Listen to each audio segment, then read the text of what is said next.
You wrote a bit about the LGBT community, and I wanted to hear you talk a little bit about that, in part because Putin has made it an article of his sort of anti-Western strategy that that we're trying to sow homosexuality among the youth of Russia, the whole business during the Olympics when that came out.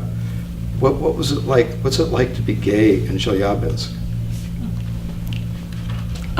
Probably better than most of you would think, but not as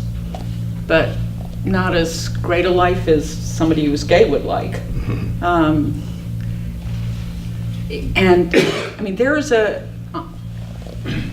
it's gotten more difficult. I have unquestionably, but there is this one in particular, very popular, well-attended gay bar, restaurant that's open on Fridays, Saturdays, and Sunday nights, where it is packed, and it has the funniest, best entertainment in town. First night I actually didn't understand most of it, but it was so camp and so funny, and none of the words were in my dictionary. And they're also very careful. There are bouncers, they check people, no weapons, no drugs, they pat you down, they make sure there are cameras in the bathrooms, they don't want to be shut down.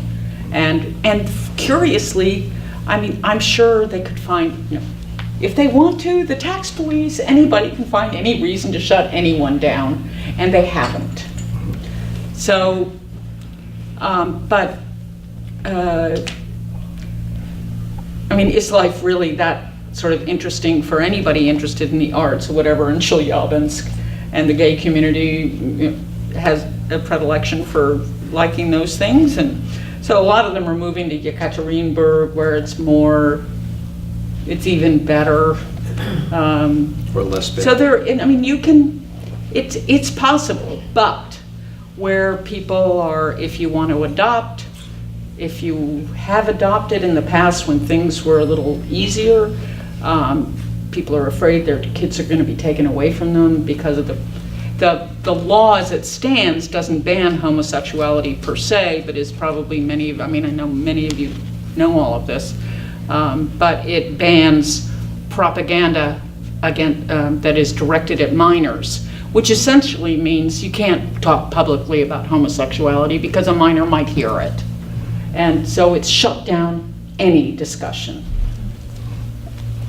The upshot of it is that everybody is sort of back in the closet.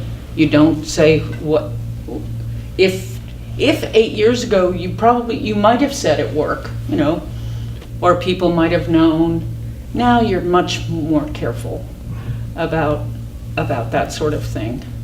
And the interesting question is, okay, what are they feeling about Americans or Western Europeans coming in and pushing the gay movement in Russia? Many of my friends and acquaintances I got to know in Russia said, back off.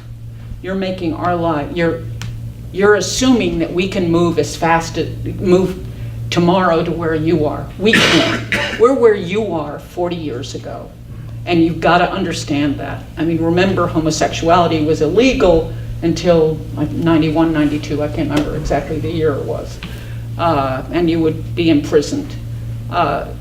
Attitudes are still very conservative, even among liberal Russians who I talk to, friends in Chelyabinsk who are way on the liberal political end of the spectrum. And I'd say, well, what do you think about this? And they go, I don't know anyone who's gay. And then you say, well, what about Uncle Joe? And they go, oh, just eccentric. I mean, it sounds like the conversations I had with my parents 40 years ago.